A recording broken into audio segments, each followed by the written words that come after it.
you. Enough of that. All right, third and final time for video. You know what I'm saying? Just trying to stifle art and education. They want to watch you eat your breakfast this morning. Or talk about Jesus. Mm-hmm.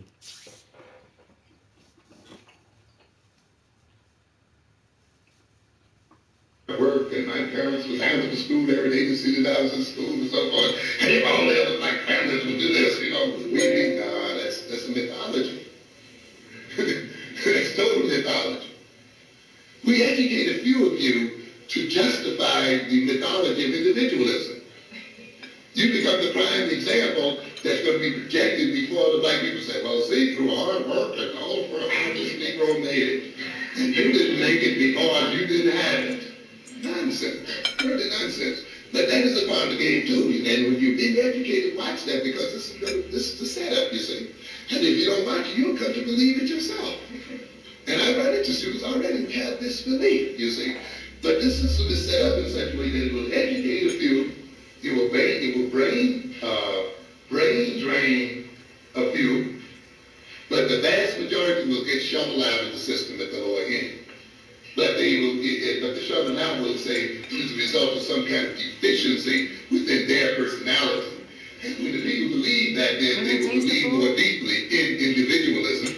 When, as I told you earlier, the system at its restricted economic state could not afford to educate large numbers of them anyway. But it gets away with this kind of excuse, you see. And so there's a reversal here that is used. And therefore, it's in the interest of the nation, in order to maintain its economic power, to educate a few and to keep the rest out. So don't be used. The other constant that must be kept, and that is the constant of definition. I can't get across this idea, I don't know why. I try to get it across how important it is to have the power to define.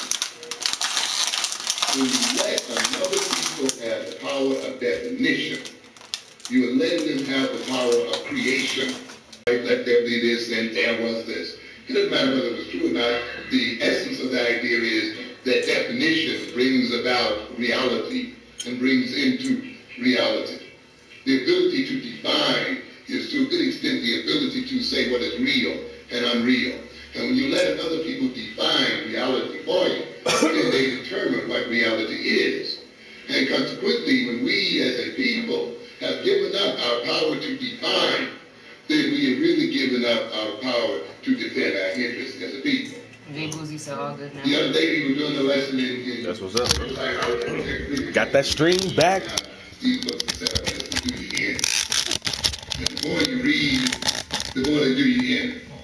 That's why I say all the blacks are educated into ignorance. They're made ignorant by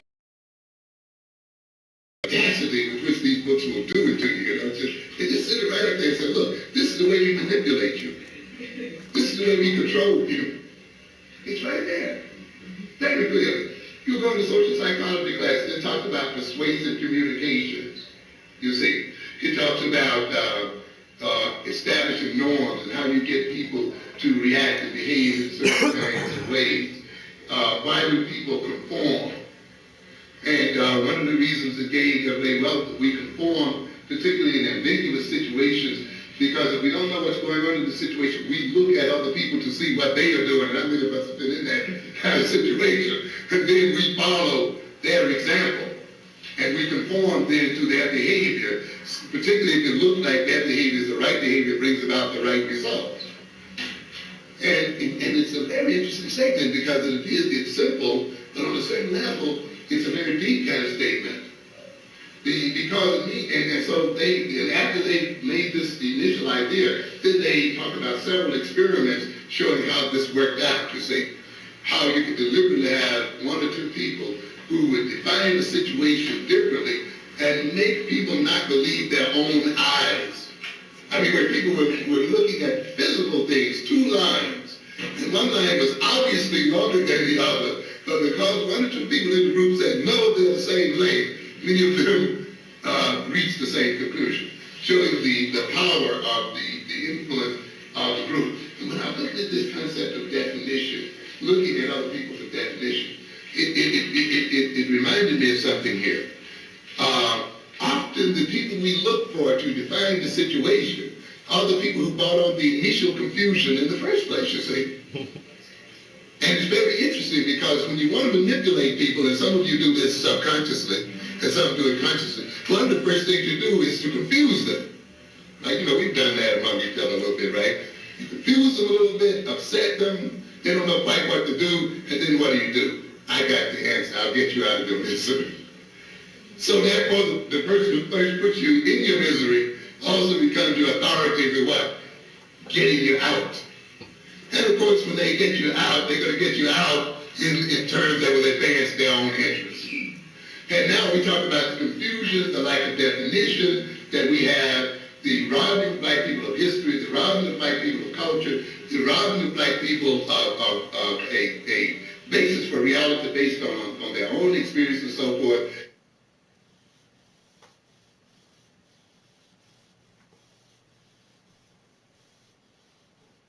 They had to cut that part out. You started spitting too much.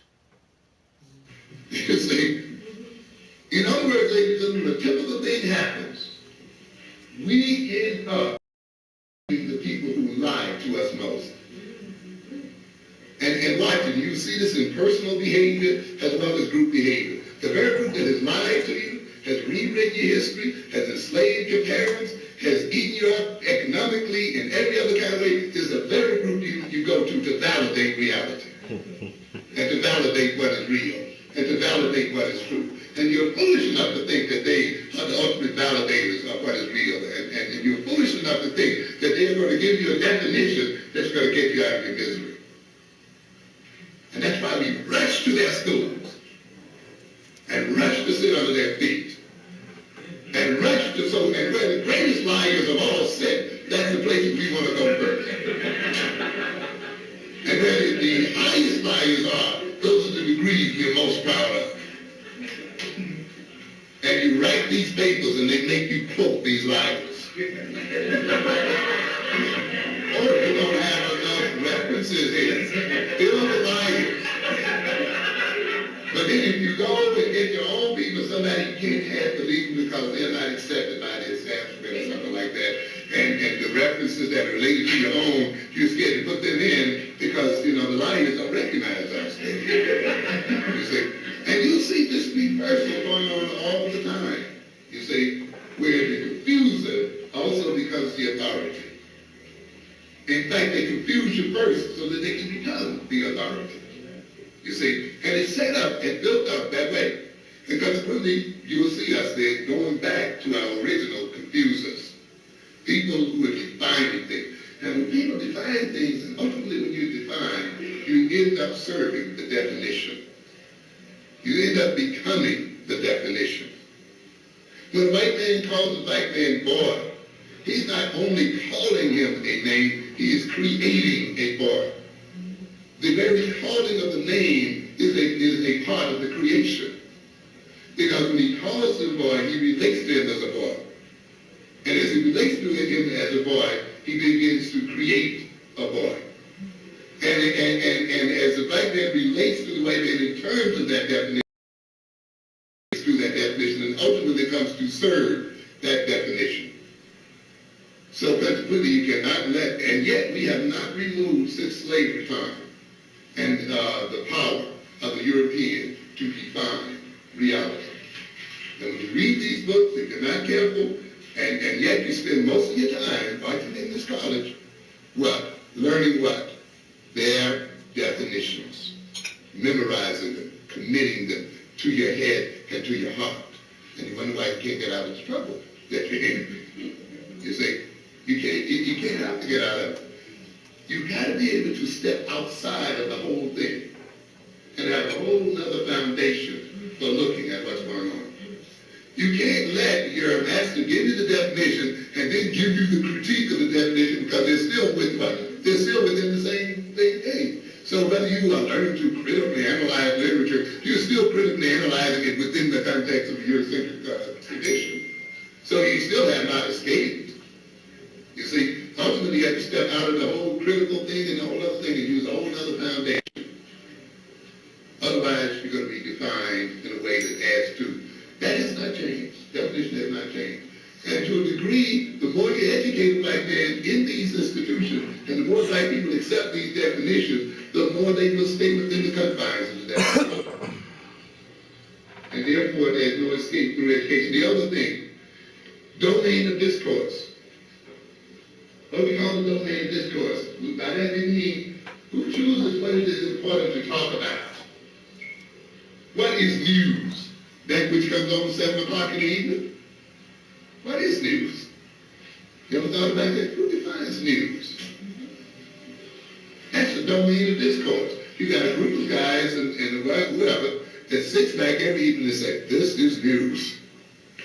Okay? And a lot of people, and they define it. What we write in our news, the New York Times is the newspaper of record. Right? What comes on CBS, ABC is what? News. If it doesn't come on there, then it's not what? It's not news. This is a control of the domain of discourse. What do you talk about when you come to these classrooms? Many people come to these colleges, and they assume that what is in the college catalog is worth learning. They assume that it must be worth learning because of what? Because it's there. Yeah. If it wasn't, if it weren't worth learning, why would they put it in? You know? And then they also make the opposite assumption that if it's not in there, what? It's not worth learning. This is a control of discourse. Control of the domain of discourse. Where people now set what is important to talk about. What is important to learn. You see? When you open the book, I talk to my students in psychology. Every time I talk about something that's not in the book, their eyes glaze open. They put their brain into neutral and wait till I get back to psychology. You know, I'm always talking psychology. In fact, when I talk to you about something that's not in the book, I talk about that is the most important thing I'm talking about that day. At that moment. However, because you have accepted this book as the definer of what psychology is, you see, you're going to see what I talk about as being unimportant. And of course, what I'm talking about is how that psychology can be used for our advancement. I see students even get uncomfortable when I get in. I talk to mixed classes. You can see the blacks and the whites all are twisted and turning. Because, you know, there's something anxiety. Isn't it amazing, though? You can talk about the Holocaust. You can talk about all of this all day. No problems. But if you talk about slavery, bring up anything to do with black people, I'll give the psychology to you if you can't use it in your own interest to understand yourself. What kind of course is it that you take that is of no value to you as a people and ultimately did not have any value to you as an individual? And how can it be of a value to you if you don't discuss and look at how it can be of value to you, you see? Whether it makes you uncomfortable or not. But often, you see, what we've done then is let these other people, and when you go to these schools often, you let them people determine what it is that's important to talk about, and consequently then, they are certainly going to list all of the courses and knowledge and information that is relevant to their own advancement and relevant to maintaining their own dominance. You make the assumption then that if it's not in the book, it is not worth learning. You're going to see everything that's related to you, you're going to perceive as not worth learning. And therefore, the more educated you become, the more really ignorant you will become of things that are really important to your own advancement. And that is one of the reasons why many educated black people are of little value to the advancement of the black group and the black race. As a matter of fact, one of the best ways of making them no good is to educate them. You see? Because they just can't figure out how to use what they know for the interests of black people. And it's a pitiful thing. We have fewer black businesses today than we had years back. Yet we got more black degrees, MBAs, PhD in economics, I'm a PhD. business administration degrees. What does that say, ladies and gentlemen? That these degrees are not designed for you to have any control over the economic system. The more something you get, the less economic control you're going to have over yourself. Educating you right out of economic control. Because the course is not only defined by its subject matter, it is defined by the issues and problems that a people face. Economic is not just discussing curves and formats and prices and macroeconomics and macroeconomics. It must ultimately get down to economic issues and problems. And the thing is, when you look at Black economic and African economic issues and problems, those issues and problems are not addressed in the general economics courses and in the standard economics courses. And you can sit in there until you get 2 PhDs, you'll never get around to yourself. And when you come out of there, you'll only be prepared to work for the other people. So the other constant we mentioned, the constant is for the European, no matter how well educated we are, to ultimately be servants. And the education itself is an education into servitude. It is one that is still designed to maintain us in a relative position. Even though we do a different job, we may be making more money, we may eat better, but the relationship is the same. And this is often because of what I call the control of the domain of discourse. That has not changed. What else has not changed? Information. The control of information has not changed much. I just mentioned the books you read, the newspapers we read, the TV, the radio. Where is our information coming from? Where do we get the bulk of our information? That is still in the hands of Europeans. I think recently here the United States stopped supporting a UN agency because so-called third world countries were demanding that the reporters and so forth from the European countries report the news and report information out of these countries in a different sort of way, in a way that was more representative of reality.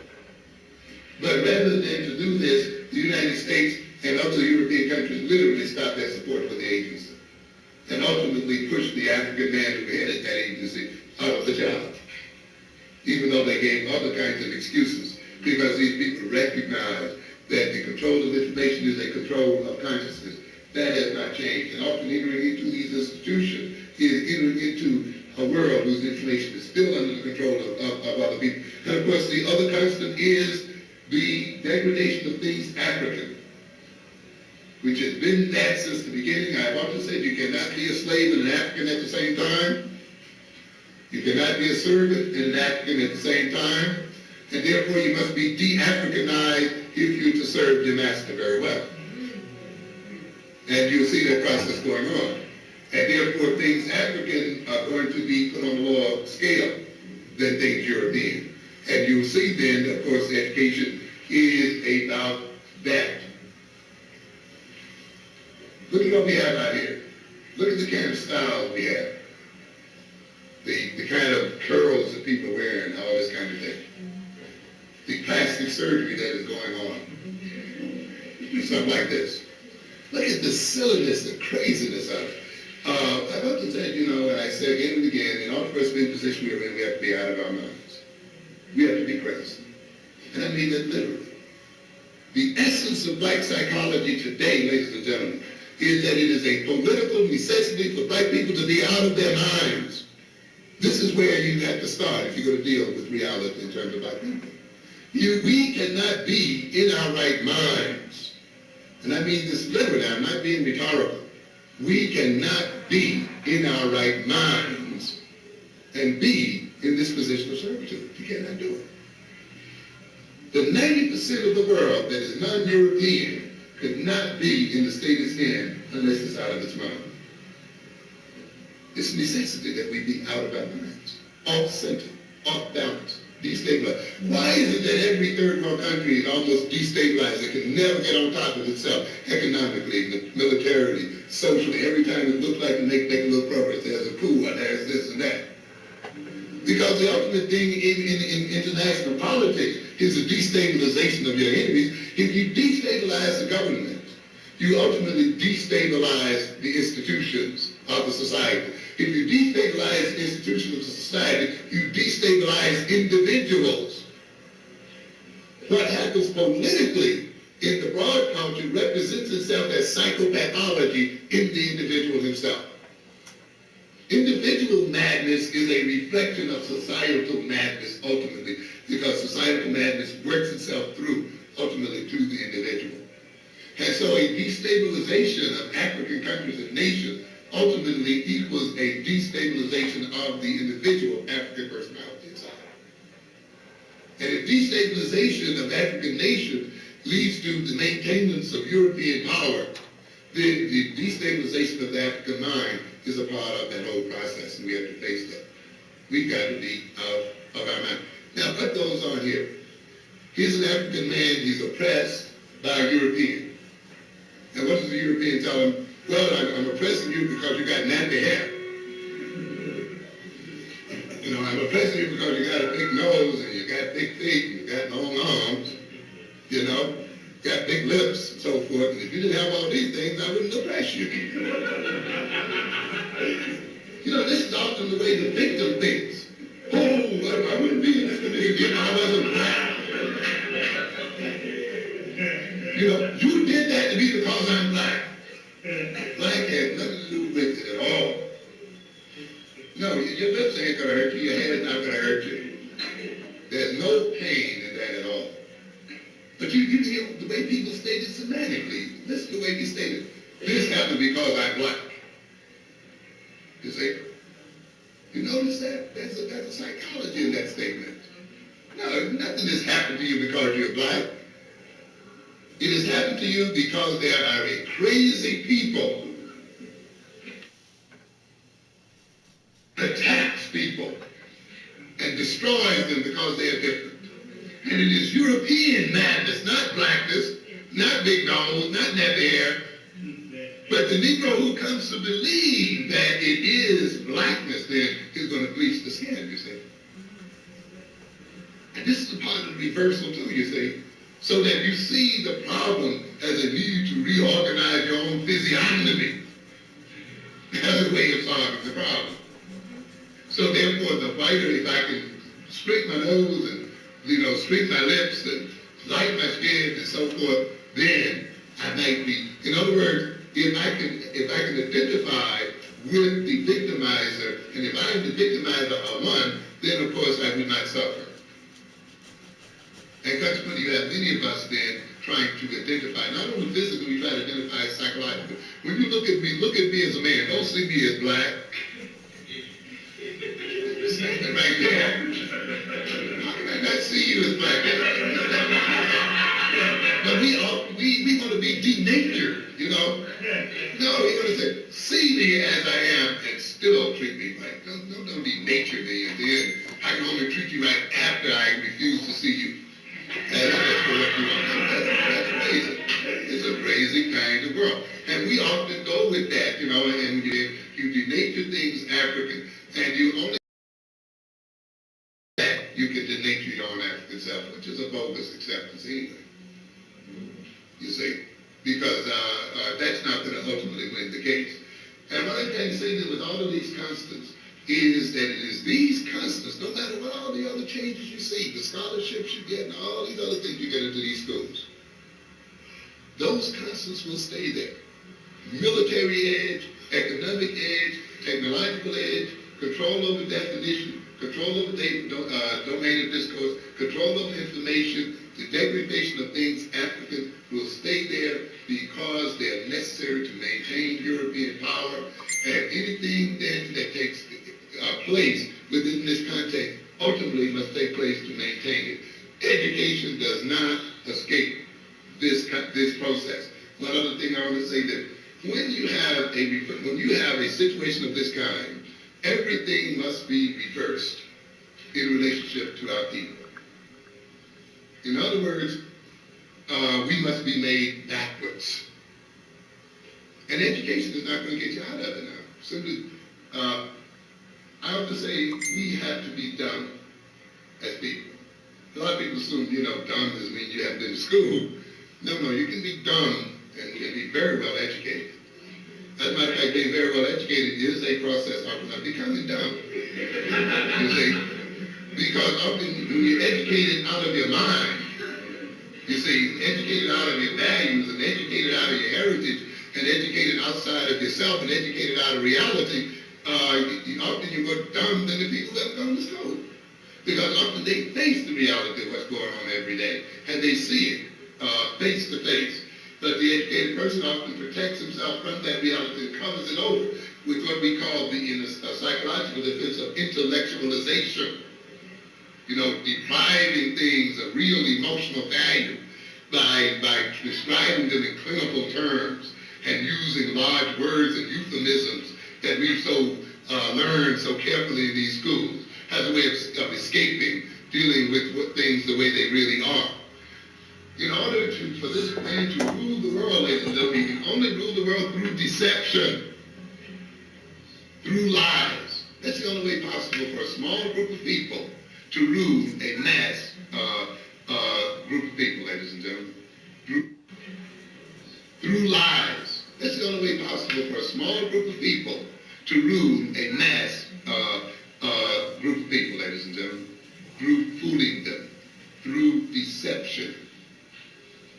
That's the only way it can be done. And look at the reversal that you see in the world today. Why is it that the people who have the world's wealth under their soil are hungry and are seen as poverty-stricken? And the ones who have no wealth are seen as rich and powerful. Why is it that the Japanese who inhabit a rock in the middle of nowhere, with no resources, seen as economically powerful, and yet our countries which have the world's resources are seen as poor and dependent? There's a reversal there in some kind of way. Isn't that sort of backwards? Yeah, it's a very backward situation. Why are these people called rich and we are called poor? But it has to be projected that way. Why are these nations that depend upon African nations for their very way of life and their very technology seen and somehow as being independent, and the nations upon which they depend are seen as dependent nations? Why are the people who are the majorities in the world to be called minorities, and the people who are minorities seen as majorities?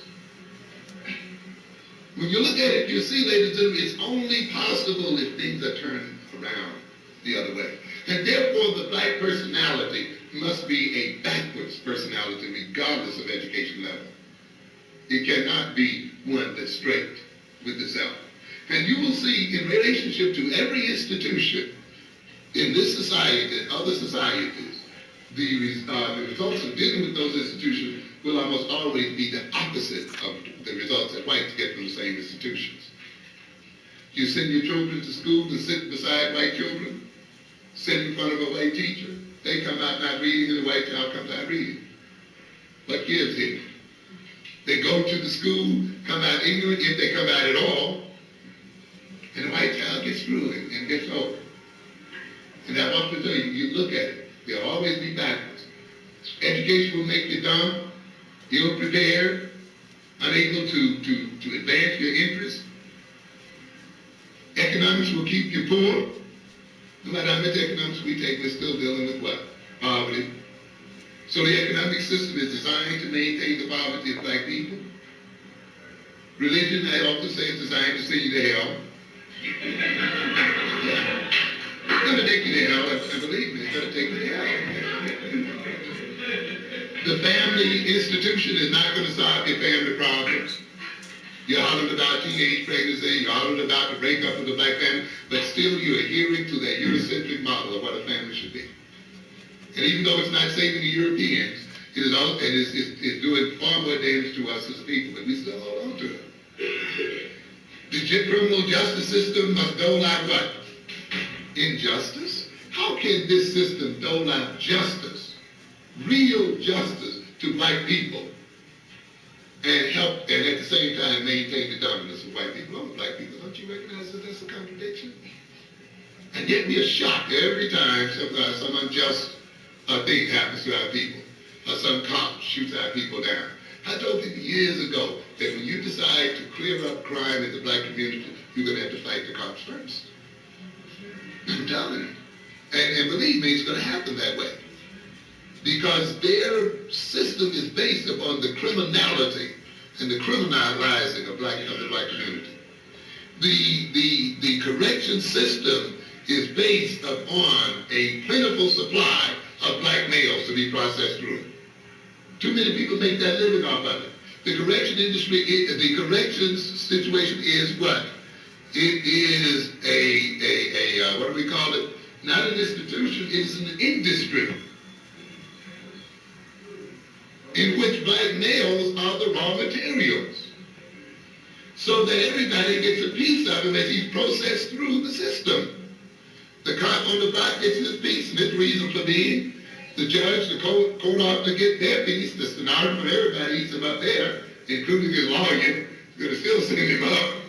Then the guards up in these little towns where hardly anything up there, the white people let them off of they make their living in these prisons. They get their piece out of it. And then the social workers and psychologists who are not going to do a damn thing when it's through, get their piece out of it. And when they come out, they're more criminal than they were when they went in. And they'll process the what? Again, you see, if you start them out about 13 to 14, you can process them for about 30 years. They finally get out of it when they hit about 40, 45. They'll burn out by that time. But you work them, you work on the next generation, you see. And with so many people, and look at all the people that feed in on it. I'm just only talking about the officers, but look at the vendors, the food people who sell food to the prisons, Con Ed, who puts the electricity in there, the construction people, and all the other people whose livelihood depends upon the criminalization of black men. You think these people are going to give you justice? It can't be possible. How can you receive justice and equality if that justice and equality is going to truly make you equal to the white man? Because when you become equal to the white man, you're going to become more than a white man. And so then, you're going to see this reversal taking place. And this reversal is going to take place not only on the institutional level, but it's ultimately going to become a part of the black personality. We're going to know more about other people's history than we know about our own. We're going to know more about other people's psychology and so forth than we know about our own. We're going to know more about other people's economics than we know about our own. We can't solve the economic situation in Harlem, but yet we're ready to go and solve an economic situation for somebody who really doesn't need you. We're going to know all of this, but no less about ourselves. Reverse in our orientation. But not only reversed in the sense of knowledge, but we will be reversed in emotions and feelings. Ultimately, in this system, we must come to love the things that destroy us and hate the things that will advance our interests. We're going to find the things that work against us irresistibly attractive.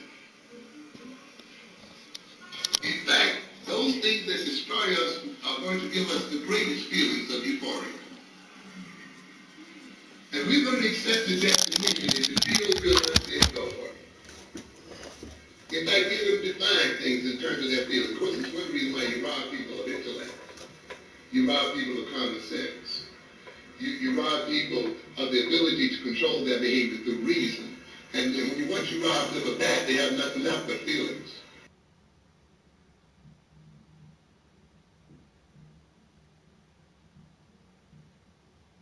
Obviously, right now, as you well know, riots have evolved. It's been really tough on this town. I didn't know until I came here. I very much think that Black Lives Matter is a domestic terror organization. If you disagree with me, you're more than welcome to change your mind, or if you have any questions. Well, I know I can't change your mind, but actually, because you don't know that. If you're saying it's a domestic terrorist organization, yeah, Black Lives Matter organization, organization, which is in charge of obviously inspiring, spurring these protests. The ones that teamed up with Google and stuff like that, or I don't know which companies they've teamed up with, but I take it specifically from their website, their charter, what they demand, what it is they're looking for, and of course where the funding is. Can you explain me why they are? Okay, yeah. Sure. So here, let me. So I don't know where you line up on. I think it's important to delineate here between saying Black Lives Matter, which I think everyone is on board with. That's what I'm about to say. Okay, saying Black Lives Matter, just like saying don't kick puppies, right? It's like everyone says, okay, that's great, but then we do have to get down to. But what about dogs? Well, I don't want to kick dogs either. Don't kick dogs. Don't kick cats. I don't kick cats. You see the point? Yeah. I don't really get what you're saying, but my point is with the Black Lives Matter organization, right? There is an organization, there is a charter, there are official demands that have been listed, and they're going about that with these protests that evolve into riots that have caused $600 million in property damage. Anywhere from 12 to 20 plus people who've been killed at these riots. 900 officer casualties, 14,000 arrests. And these are the demands from the Black Lives Matter organization that, you know, I not only do I not agree with, I think are actually harmful to the black community, and using intimidation and the riots as a matter of achieving them makes them, in my book, a domestic terror organization. All right, so let's talk. So, a domestic terror organization. So, I just want to make sure that it's not different meanings for terrorism or anything like that. But you say domestic. Are you saying their alignment with ISIS and? No. KKK? No, domestic means within the United States. Okay, so like the KKK, they're aligned with the KKK. No, they're not aligned with the KKK, but the KKK could be a domestic terror organization. Domestic just means here in America. Okay, so do you agree that the KKK is a domestic? Yes. You do? Yes. Okay. Now, why do you think that the KKK is a domestic terrorist? Well, obviously they're not nearly as big in scope right now as Antifa or Black Lives Matter, but anytime... Antifa's a group? Yeah. I don't think they are. Well, actually, I have a list right here of demands from Antifa, joint actions with Black Lives Matter, for example, at Seattle and South. Antifa's a thought, because if that's the case, then I'm anti-fascist. Well, hold on a second, but Black Lives Matter is a thought. But there's an organization, Black Lives Matter, that has an organization. No, Black Lives Matter is a phrase. There's also an organization, right? Same thing with Antifa. You do have different cells, and they do have centralized demands with which they unify with Black Lives Matter to meet. So, let me say, yeah, KKK, why would they be a terrorist organization? Why would ISIS? Why would any of these types of people? So that would be, terrorism is using intimidate. Black Lives Matter is a domestic terrorist organization. Changed my mind. I can kind of see how he says that, but I definitely don't agree with him that it's a terrorist organization. I don't support the organization at all. Haven't really supported the organization because I'm always iffy about anything that's any organization that's geared towards helping black people. It's like, okay, who are you and who sent you? Where did you come from? And why do you want to help black people? And so in the early years, I didn't even really do any real research behind it. I just watched the shit unfold. And then maybe last year or the summer before last, me and one of my homies, because they were having Black Lives Matter protests in New York. And my homie's a cop. And this was like a couple years ago. We was like, who's really funding this stuff? And where's the money going? And you start looking into all the money and shit. And there's tons of money being funneled into this organization with no real, like,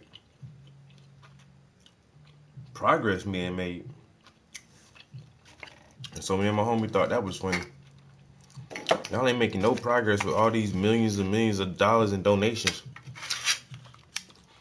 And then earlier this year, come to find out, one of the founding members of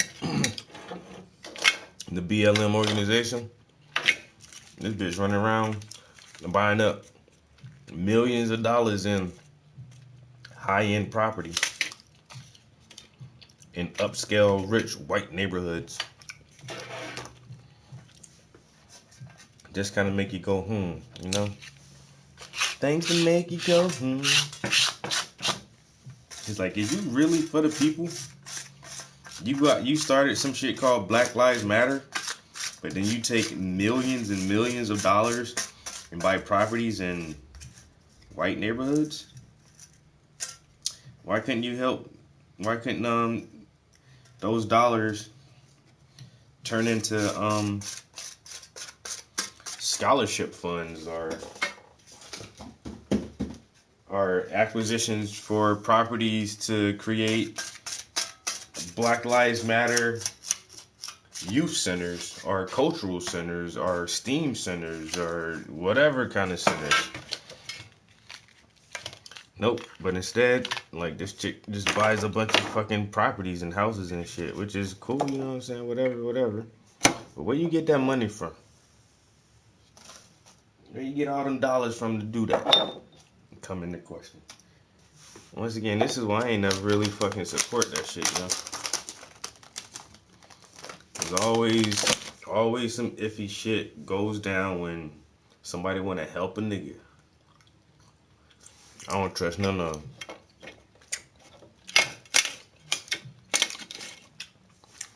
When a motherfucker wanna help a nigga. But I say, I ain't no real supporter of the organization.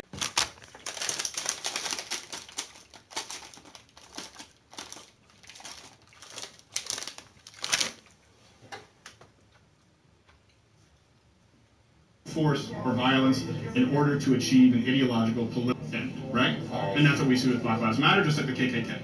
So, no, I appreciate your comparison. No, it's not a concern. I'm trying to understand. So because I'm going to change my mind. Because think about it. The Black Lives Matter organization is a terrorist domestic organization group. That is far-fetched. So to be part of the mass and say that it's not, I want the person that has a far-fetched thought to convince me. Okay. There's no convincing on my part. So can I pause you there? Sure. Can I ask you something? Sure. I think the idea of complete and total police abolition and disrupting the Western nuclear family is a radical thought. I think that's more far-fetched than my response to it. No. Far-fetched than my response saying, no, don't completely abolish the police. To Black Lives Matter. Why not? I think it's more far-fetched than me saying, no, we shouldn't completely eliminate the nuclear American family. Do you believe in defunding APD? No, I'm sorry, APD House Police. But defunding Well, police? the issue is what Black Lives Matter demands. So I want to start with that. I think that is very far-fetched. And by the way, the majority of Americans, including Black Americans, do too. So it's not like I'm some minority. The idea of completely abolishing the police is a radical idea. Yeah, I am saying, radical. yeah. Yeah, and it's going to be, so here's the thing. So do you support that? Oh, yeah, of course I do. Completely abolishing the police? Yeah, of course, why not? Abolishing prisons? I'm not too sure on that. I'm not going to answer your question on that one. But Well, that's their demand. I never said I was with Black Lives Matter. Oh, okay. All right. Well, you said it was a far-fetched position for me to say it's a terror organization. Yeah. This charter to me, in the tax reads as a far-fetched, to use your term, terror organization. So it does matter. I'm talking about abolishing the police. Okay. Complete abolition. Complete abolition. How did policing start in the South? I'm going to go back to the slavery idea. For runaway slaves.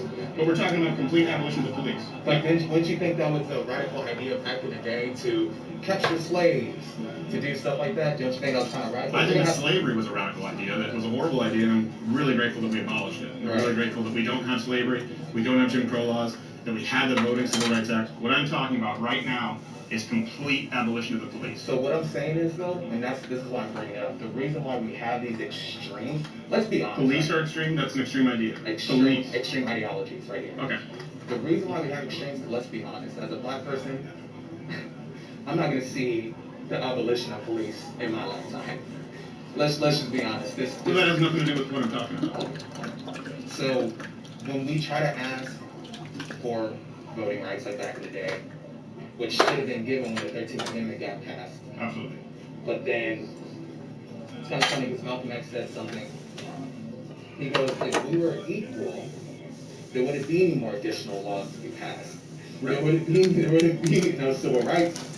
So they're asking civil things to be equal, to get rid of segregation, right? Well, no, Black Lives Matter wants more segregation, but continue.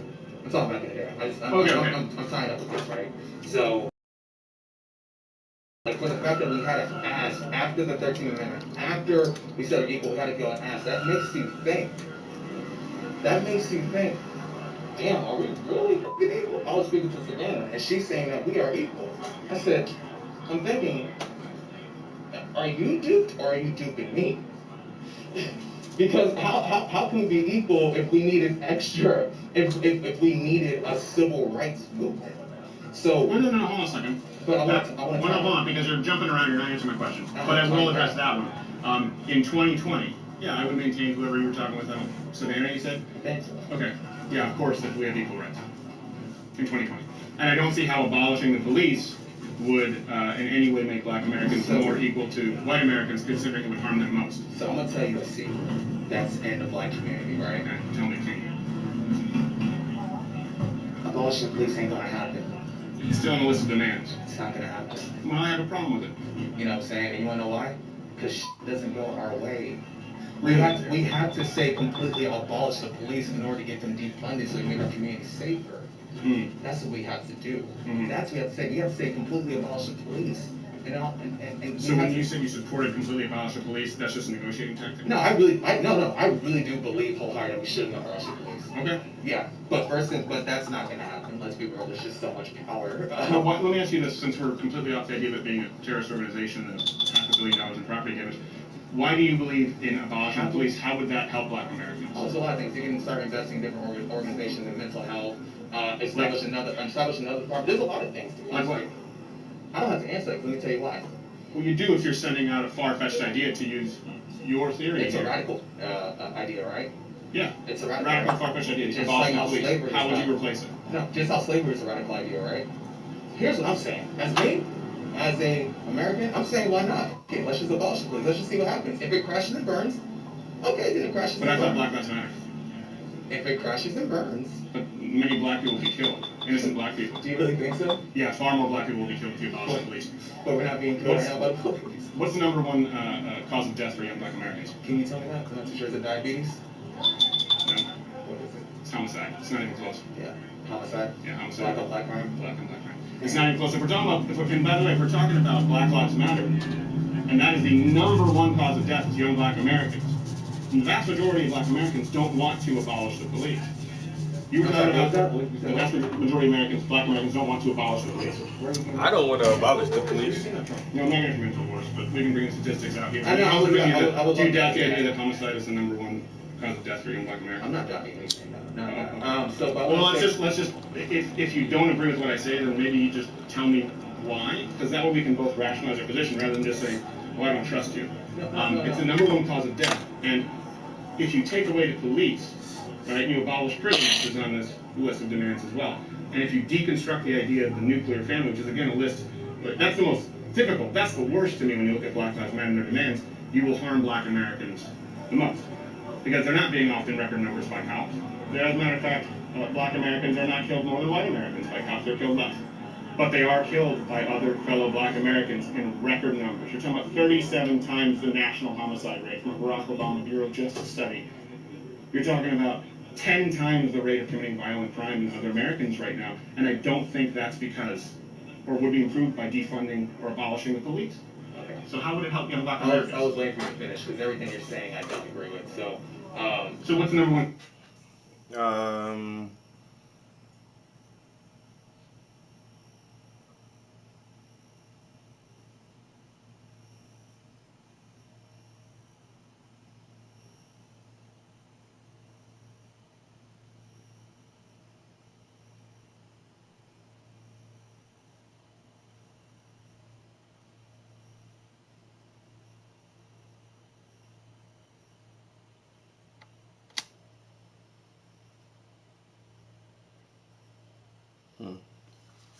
Well, Crowder's saying that one of the number one causes of death for young black males is violence, but here it says heart disease, and then cancer is next. Heart disease is the leading cause of death.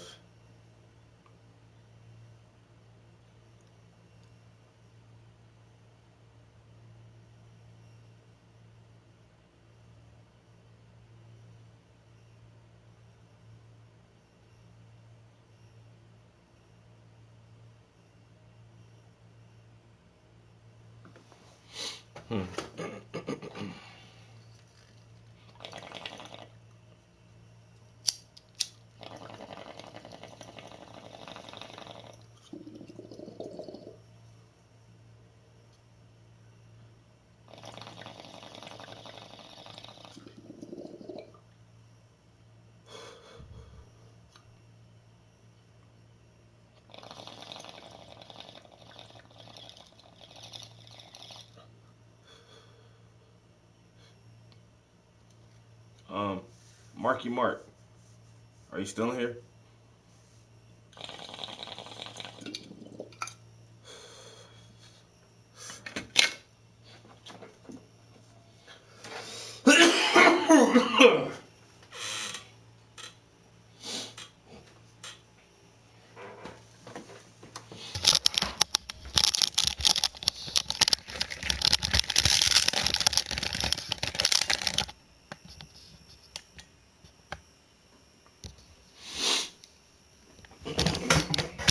Black Americans. No, it could be homicide. That's fine. So you disagree with that? Here's what I'm saying. No, everything you said after that and trying to justify that. I don't. So let's say this. Okay, so how about you rationalize your position? How would abolishing the police help with the number one cause of death of young Black Americans being homicide? Yes. Do you believe that the police brutalize and kill Black people disproportionately compared to white people? Statistically, that's not a reality, no. Disproportionately. Nope. No. Do you have those statistics? Can we see those? I do. I feel like Trump when he had that interview with that dude on Fox. He said all right, bring the statistics. He's like, bring the stats. Yeah. So how many unarmed Black men were killed by police last year? I don't know. 9. How many white guys? I don't know. 19. What percentage of America do Black people make up? Last time I checked, it was like 13%. About 13%, 13%. What percentage of homicides? No, I'm not talking about 53. What percentage of robberies? I'm not talking about 60. Hold on, wait. I'm not talking. Let's just talk about the police. No, I'm getting to the police. What percentage of people were Black who were killed by police? I want to say this real quickly. 25%. Okay, so what you're saying is if we get rid of the police, Black people will get harmed in that. Yes. The end. But we're already Particularly Black women and children. Okay, but we're already getting murdered by each other. So what are the police doing to solve that? Yeah. So that's what I'm saying. That's what I'm trying to get at. So let's get back. Sure. Well, they do put them in jail. They do arrest people, and if you remove those consequences, do you think there would be less crime in the United States? There's no. From young Black males, do you think the homicide rate would go down? What you're bringing up to me right now is another conversation that I need to have in the Black community. That hey, there's some homicide going on that we need to fix because we have some internal problems that were brought onto us because of this country. How do we fix it? So let's be productive. How do we fix them? I want to talk about what I want to talk about. You brought these out, and I want to see these. Yeah. But what I'm trying to say is that policing, have they ever prevented a murder, a Black on Black crime murder, or a Black on Black murder? I would imagine so, yeah. Or are you just saying we can arrest them?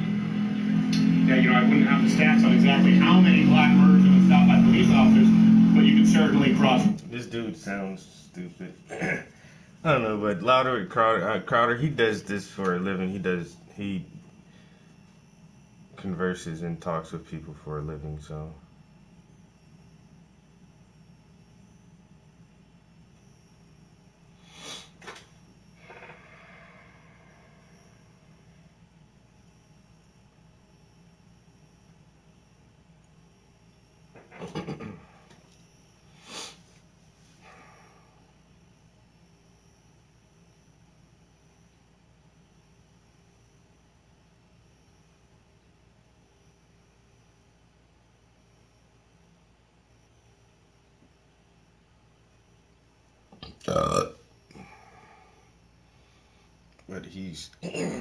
But the guy he's talking to really can't hold a feather right now. Like, bro, you're doing so poorly in this debate. Like, why?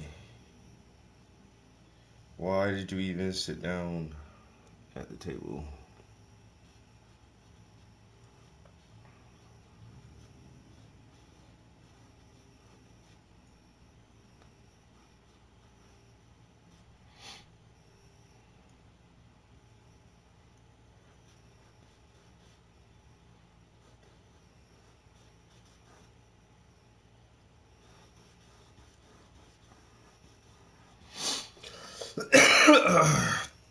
And some people think they're good debaters until they go up against a good debater.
the amount of calls to the police for, let's say, an armed robbery or a violent assault that was stopped by police officers, I would imagine it's in the thousands. Okay. Was that reasonable? I know the stats, but would that be reasonable? No, I was being honest. So. No, but I'm saying, is that a reasonable answer? Like, I don't have the exact number, but you would probably cross-reference how many 911 calls of a violent crime in action and how many times the police have stopped or saved people. Sure, that's so I don't have the number, but it would be significant. Sure. So just with white people. Do you agree? So okay. So I want to talk about police real quick, then I want to get back to the terrorists, because I know that's what you're here for. Sure. No, yeah, and I'm sorry, I do apologize. But, no, I appreciate you sitting down and being respectful. Do you believe? I like your tattoo too. Oh yeah, the Kanye tattoo. Do you regret that now? With him being a little. Oh no. Okay, good. Absolutely. All right. Yeah. You don't have to agree with someone 100% to like this. Yeah. Exactly. No. Yeah. So, I forgot my question. Let me get it. It was about, do you believe that the police should have more accountability? Yes. Yeah, I have a big problem, so I've talked with police unions, just like I have a problem with teachers' unions. I do believe that there does need to be some police reform, and I do believe that it needs to be easier to expel bad police officers. How do we do that? I think there are a couple of things that we can do that should be some common ground approaches, and that's why I have such a problem with the Black Lives Matter organization. Because the common ground approaches that we could start with, for example, dissolving police unions, or at least lessening their control to a degree, or at least even changing the hard check rules that we have. I think that we could have more accountability. I don't think that we should do away entirely with the immunity of police officers, but I do think that we need higher accountability and ability to get rid of police officers, to have a centralized database so that police officers who've committed infractions can't just move from county to county. These are things that we can start with. Unfortunately, these are the kinds of suggestions that have been shouted down by Black Lives Matter's founders and activists as racist. So here's the thing. This but are those reasonable? I mean, I'm not saying no changes. Yeah, no, sure, but I have a question. It's just a yes or no. Do you believe you have privilege? Well, I have a mom and a dad, and I was raised in a family who loved me. I think it's a huge privilege. White privilege. Why do you assume that that's white privilege, having a mom and a dad? No, I'm asking, I said, do you believe you have white privilege? I don't know what that means. Okay. So here's what you can do. Instead of, I think, to be honest with you, debating with people about changing your mind. Don't walk out on this, man, because this is not going to be a good way to go. With an argument, you go to a white privilege card. Hold on. It's not a good look. I'm about to explain. No, I don't care about it. Here's the thing. Let me tell you something real quick. Instead of doing that, talk to your people about what you just told me. Mm-hmm. And continue that message. Hey, I don't care about, you can say, hey, look, Black Lives Matter, I don't agree with y'all, but here's the thing, we can have more account. Everything you told me is gold, and I believe we hit all angles of oppressing black people. If you hit the angle, you come on my side and say, yeah, they do need more accountability. We can start getting things down, but we see nobody not doing anything. Right. We have to say, abolish the police. In order for you to speak up and say something like that. I think it's that radical, like, no, abolish the police, no, but here it is, because, let's be honest.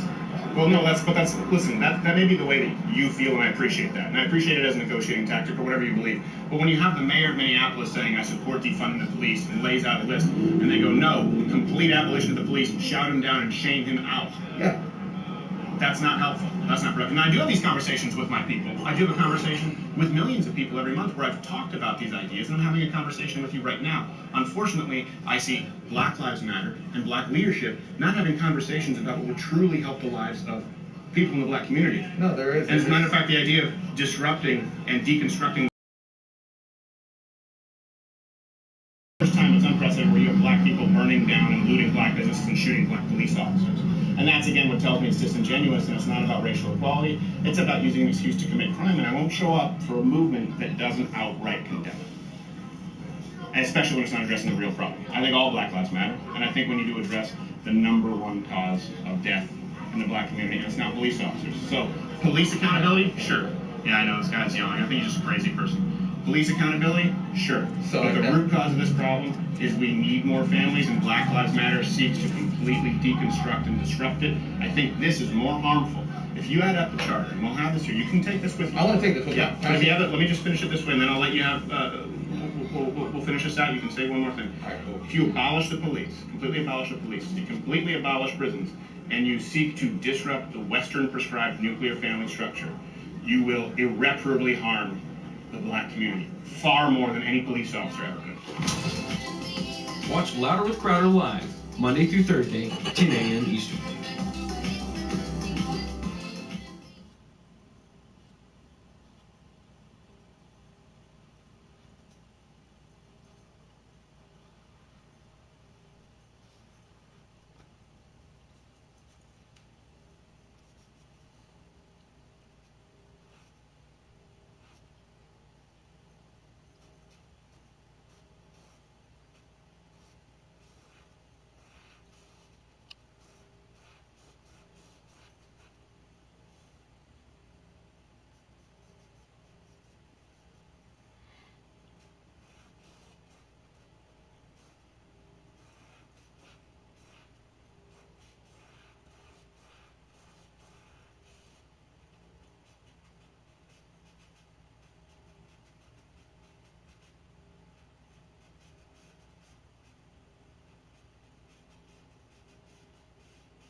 All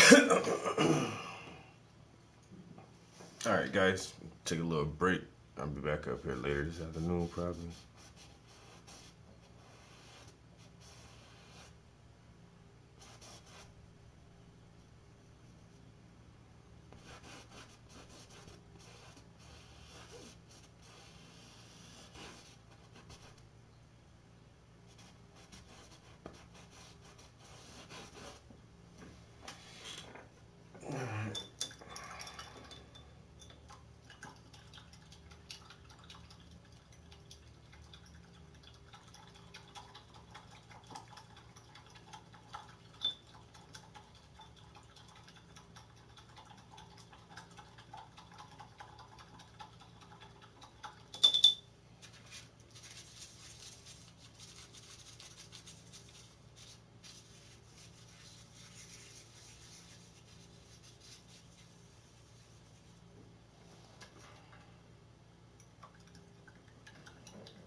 All right. Thanks for chilling with me. I'll catch you guys next time. Peace.